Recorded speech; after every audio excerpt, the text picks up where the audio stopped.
تو آوازیں کیسی آ رہی ہیں؟ صحافی کہتے ہیں میڈم آپ نے جو ترقی پنجاب میں ہمیں نظر آ رہی ہے، پہلے کبھی بھی ایسی ترقی نہیں دیکھی. پھر پیچھے سے ایک اور آواز ہے، میڈم آپ کے اگلے 5 سال ہمیں چاہیے.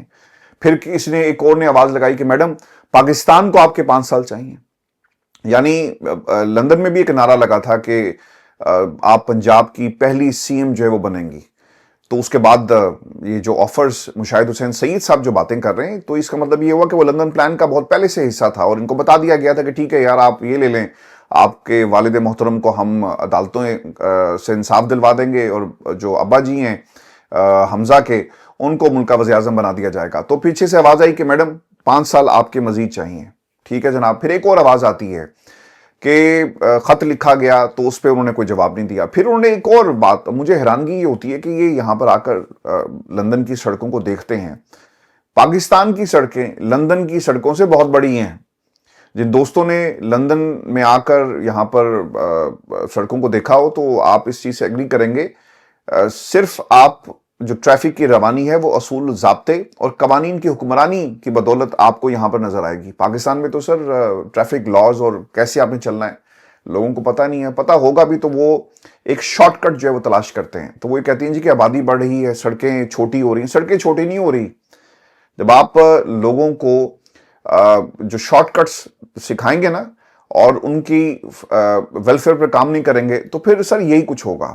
آپ نے کسی بھی ملک کے حالات دیکھنے ہو نا تو وہاں کی آپ سڑکوں کو ذرا آبزرو کریں تو آپ کو پتہ لگ جائے گا کہ یہاں کے لوگ قانون کی حکمرانی پر یقین رکھتے ہیں، شارٹ کٹ پر یقین رکھتے ہیں، اور ان کے رویے کیسے ہیں، لوگوں میں تعلیم کیسی ہے، شعور کتنا ہے، اور ان کی ترجیحات کیا ہیں. صرف آپ سڑک کو دیکھ لیں آپ کو پتہ لگ جائے گا کہ وہ ملک اور وہاں کی عوام کیسی ہے. تو پاکستان کے اندر جو رویے ہیں آپ کو پتہ لگ جائے گا. ایک آواز اور آتی ہے جی اس محفل میں جو لبرٹی چوک میں ہم نے دیکھی کہ میڈم وہ جو شامی صاحب پاس کھڑے تھے تو انہوں نے کہا جی کہ آپ یہ کہنا چاہتے ہیں کہ کچھ خوراک ملے. تو انہوں نے کہا جی کہ خوراک سے کیا مراد ہے یہ میں آپ کو بتا دیتا ہوں کہ کچھ پلاٹ. اور انہوں نے کہا جی کہ ہم چاہتے ہیں کہ ایک ایسی ہاؤسنگ اسٹیٹ ہونی چاہیے جہاں پہ صحافیوں کو پلاٹ ملے اور مفت پلاٹ دیے جائیں. دیکھیں جی پاکستان کے اندر یہ کلچر آپ کو صرف ہمارے ملک میں نظر آئے گا، اور وہاں بھی تفریق ہے. پریس کلبز کے اندر بھی تفریق آپ کو ملتی ہے.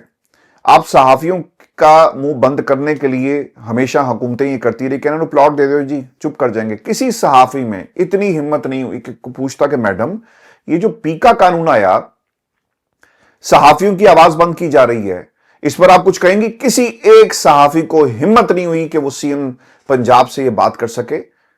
اور وہ مسکراتی ہوئی کہتی ہیں کہ آپ کی تمام باتیں میرے لیے میڈل ہیں، اور وہ میڈلز لے کر لبرٹی چوک سے وہ اپنے گھر کو چلی گئی. تو سر یہ ریاست کہاں جا رہی ہے آپ کے سامنے. اب ایک اور محاذ بھی آپ کے سامنے رکھ دیتے ہیں، عدالتی محاذ، جوڈیشری. صلاح الدین صاحب بڑے زبردست آپ کو دلائل ان کے آپ نے سنے مختلف کیسز کے اندر، وہ حکومت کی فسطائیت کو عدالتی محاذ پر ایکسپوز کرتے ہوئے آپ کو نظر آتے ہیں. وہ یہ کہتے ہیں کہ اسلام آباد ہائی کورٹ ججز کو سزا اس بات کی دی جا رہی ہے کہ انہوں نے کچھ مقدمات میں اپوزیشن پارٹی کو ریلیف دیا. باہر سے جج لا کر سینیورٹی دے دینا اور چیف جسٹس بنا دینا یہ تو روایت بن جائے گی. پلان بی کے مطابق نئے آنے والے ججز کو آئینی بینچ کا حصہ بنایا جائے گا، جبکہ کھڑے ہونے والے 6 ججز کو مفلوج کر دیا جائے گا. اب یہ کریں گے کیا؟ کیونکہ ابھی ہائی کورٹس کے اندر آئینی بینچ نہیں بنے. اسلام آباد ہائی کورٹ کا جو آئینی بینچ ہے وہاں آپ کو جو ان کے ججز ہیں وہ بٹھا دیے جائیں گے، سپر ججز، اور وہ ٹرانسپلانٹ سپر ججز جو ہیں اس بات کا فیصلہ کریں گے. اگر پیکا ایکٹ پر کوئی درخواست اسلام آباد ہائی کورٹ جاتی ہے تو پھر اس بینچ کے سامنے لگے گی اور کہا جائے گا بھاگ جاؤ. اگر آپ وہی قانون سپریم کورٹ لے کر جائیں گے تو امین الدین کی عدالت میں لگے گا، کہا جائے گا بھاگ جاؤ. تو سر نظام مکمل طور پہ کنٹرول ہو چکا ہے. ابھی بھی وکلا برادری کو میدان میں آ کر تحریک جو ہے وہ چلانی چاہیے. اگر آپ نہیں چلائیں گے تو سر یہ ملک کیسے چلانا ہے؟ انہوں نے تو فیصلہ پچھلے 77 برسوں سے کیا ہوا ہے اور یہ ملک اسی طرح چلے گا اور کوئی اسے روک نہیں سکے گا. آخر میں ایک خبر میں آپ کے ساتھ شیئر کر دوں، بہت ہی اہم ڈیولپمنٹ یہ ہوئی ہے کہ پاکستان تحریک انصاف نے 8 فروری کو مینار پاکستان گراؤنڈ میں جلسہ کرنے کی اجازت نہ ملنے کی صورت میں پلان بی تیار کر لی ہے جی. اور پلان بی کیا ہے؟ پنجاب کے تمام اضلاع میں احتجاجی تحریک کا آغاز کیا جائے گا جی. خبریں آ رہی ہیں، میں نے آپ کو 3 دن پہلے بتا دیا تھا کہ گرفتاریاں ہوں گی. اب تو پاکستان تحریک انصاف کے جو دفاتر ہیں وہاں پر جو رائٹ فورسز نہیں ہوتی، وہ جو پورا انہوں نے اپنے آپ کو کور کر کے آپ کسی بھی جو کراؤڈ ہے اسے کنٹرول کرتے ہیں، وہ جو فورس تھی پولیس کی وہ داخل ہوئی ہے جی مختلف ان کے جو آفیسز ہیں کہ تحریک انصاف کسی طرح احتجاج نہ کریں. اور یہ خبریں آپ کو پورے پنجاب سے ملیں گی اور یہی کریک ڈاؤن جو وہ کر رہے ہیں. اور وہ کہتے ہیں جی کہ دیکھیں پاکستان کے اندر عوام نے ان کی سیاست کو رد کر دیا. آپ موقع دیں نا, آپ نکلنے دیں پاکستان کی عوام کو. جب آپ ان کے بچوں پر کیسز بنائیں گے, اب خبر یہ آ رہی ہے کہ وہ ایک بچہ جس نے ایک وہ کلپ بنایا, یہ جو انہوں نے ڈیوائیڈرز پاکستان کی سڑکوں پہ, لاہور کی سڑک پہ کسی پہ ڈیوائیڈر بنا دیا ہے, مجھے کافی دیر ہوگی جی, میں لاہور نہیں گیا, تو وہ ویڈیو بناتا ہے اور وہ بچہ غائب ہے. اور یہ بتایا جا رہا ہے کہ وہ کہاں گیا کسی کو کچھ معلوم نہیں ہے. تو یہ تو سر آپ کا آزادی اظہار کا پاکستان کے اندر حال ہے. تو آپ اس حکومت سے اور کیا ایکسپیکٹ کر سکتے ہیں. یہ ہماری مختصر سی ویڈیو تھی جی. اگلی ویڈیو میں آپ سے جلد ملاقات ہوگی. اجازت دیجیے. اللہ نے